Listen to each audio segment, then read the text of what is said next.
Assalamualaikum warahmatullahi wabarakatuh. Selamat pagi saudara Tamandianti. Selamat pagi warga YouTube. Mudah-mudahan kondisi Anda dalam kondisi sehat dan bahagia.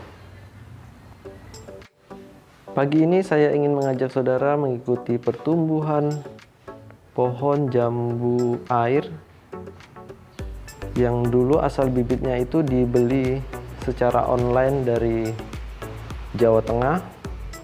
Tapi poin saya bukan di cara transaksinya ya, tapi adalah asal bibitnya itu dari mana. Nah, ini bibit dari Jawa Tengah, saya tanam di Kota Pontianak. Nah, itu yang ingin saya pantau pertumbuhannya. Saudara, di depan saya ini adalah jambu air varian Kyojok. Waktu beli bulan Februari tahun 2021 itu tingginya 135 cm kata penjualnya begitu, tapi karena pengiriman yang terkendala jadi tidak sesuai harapan, itu sampai di Pontianak kondisinya patah, tersisa 40 cm saja. Lalu bibit ini butuh treatment khusus. Saya simpan di bawah naungan terlebih dahulu itu selama kurang lebih 3 bulan.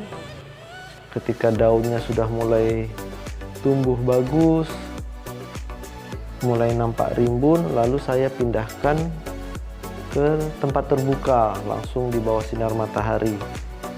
Tapi itu juga tidak berjalan mulus, saudara. Daunnya waktu itu gosong ya, kena panasnya, mungkin kaget dengan cuaca Pontianak yang panas, jadi gosong daunnya. Baru dapat 2 atau 3 hari, saya nggak berani ambil resiko. Kemudian saya taruh lagi di bawah naungan, lumayan lama, beberapa bulan juga. Jadi butuh adaptasi cukup lama. Jadi saya simpan lagi di bawah matahari langsung di tempat terbuka, itu pun masih gosong lagi ya. Akhirnya keluar masuk, saudara, sampai akhirnya tanaman ini mampu beradaptasi dengan lingkungan dan tumbuhlah sampai sekarang. Umurnya sudah 1,5 tahun ya, karena ini udah bulan Februari tahun 2022. Nah, daunnya sudah mulai bagus, saudara, walaupun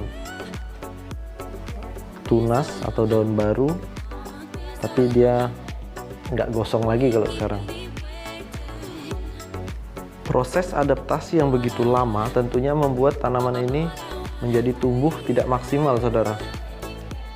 Apalagi saat itu dia lebih banyak di bawah naungan,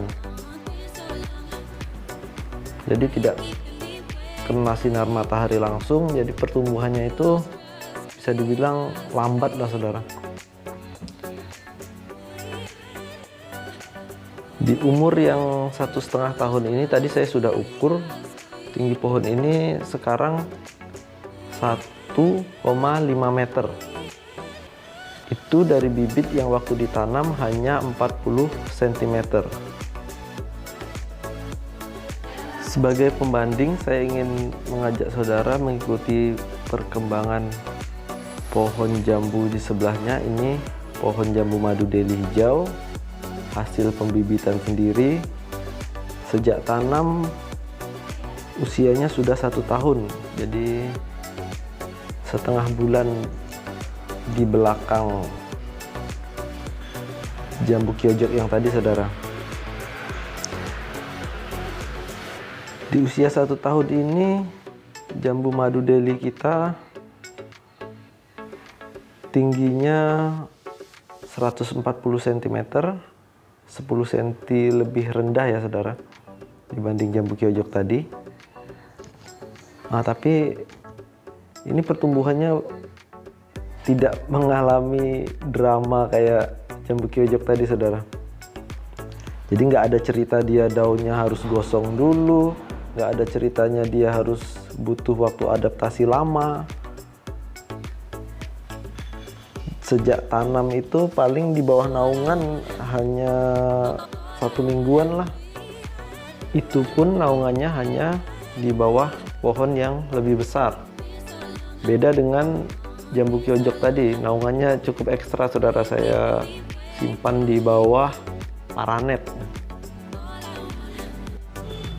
Kondisi yang sama juga saya alami waktu membeli induk dari pohon jambu madu Delhi ini saudara. Induknya jambu madu Delhi ini saya beli dari penangkar lokal. Jadi ketika saya ambil, saya sampai di rumah juga nggak perlu proses adaptasi, langsung tanam aja. Dan sudah dijamin nggak akan ada masalah. Dari 2 pengalaman tadi, saya mengajak saudara untuk mempertimbangkan matang-matang lah sebelum memutuskan untuk membeli bibit dari luar pulau. Karena resikonya seperti yang saya sampaikan tadi, butuh adaptasi yang cukup lama. Karena kondisi yang berbeda dari tempat asal dengan di tempat kita menanam.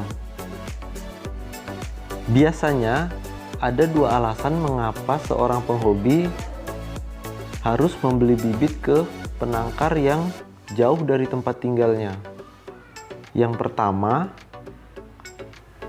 karena dia tidak menemukan varian tanaman yang dia inginkan di tempat tinggalnya.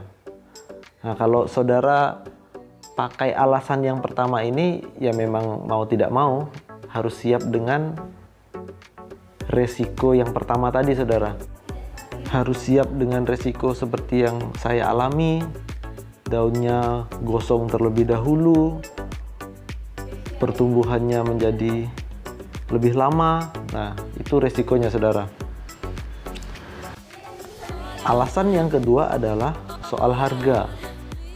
Seseorang bisa saja memutuskan membeli bibit dari penangkar di luar pulau karena harganya jauh lebih murah ketimbang yang ada di daerahnya. Kalau harga tanaman plus ongkos kirim jatuhnya masih lebih murah ketimbang beli yang di penangkar yang dekat, nah itu memang masih menggiurkan saudara. Tapi coba saudara pertimbangkan benar-benar lagi. Kalau berdasarkan pengalaman saya, resiko yang terjadi itu menurut saya terlalu berat saudara. Yang pertama, saya ngalamin bibitnya patah. Yang kedua, saya ngalamin adaptasinya begitu lama. Maka kesimpulan saya, kalau ada varian tanaman yang kita inginkan itu ada di dekat kita, maka lebih baik kita beli yang dekat saja saudara, nggak usah beli yang jauh-jauh. Kalau pertimbangannya harga pun biasanya itu nggak akan jauh beda saudara. Penangkar lokal itu paling berani dia menjual 50% lebih mahal lah dibanding penangkar di Jawa. Misalnya begini, kalau harga bibit tanaman itu 200.000 di penangkar yang jauh, ya penangkar lokal itu paling berani dia jual 300.000. Kalau di penangkar yang jauh harganya 100.000, penangkar lokal akan jual di harga 150.000. Nah, mereka juga sudah hitung-hitungan begitu saudara. Kalau cuman untuk menghemat uang 50.000 atau 100.000, menurut saya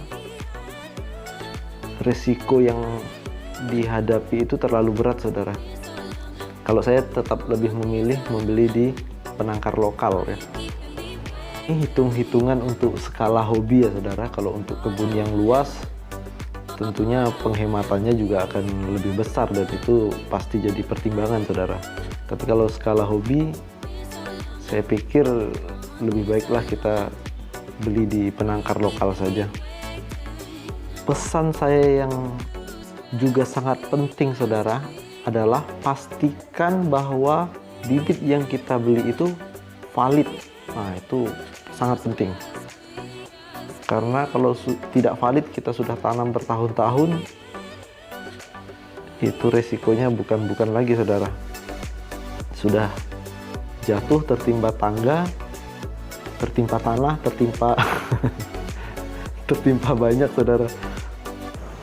Demikianlah saudara sharing saya mengenai untung rugi membeli bibit dari luar pulau. Semoga bermanfaat dan semoga kita diberi kemudahan untuk mendapatkan bibit yang valid, murah, dan dekat. Itu yang paling dicari saudara.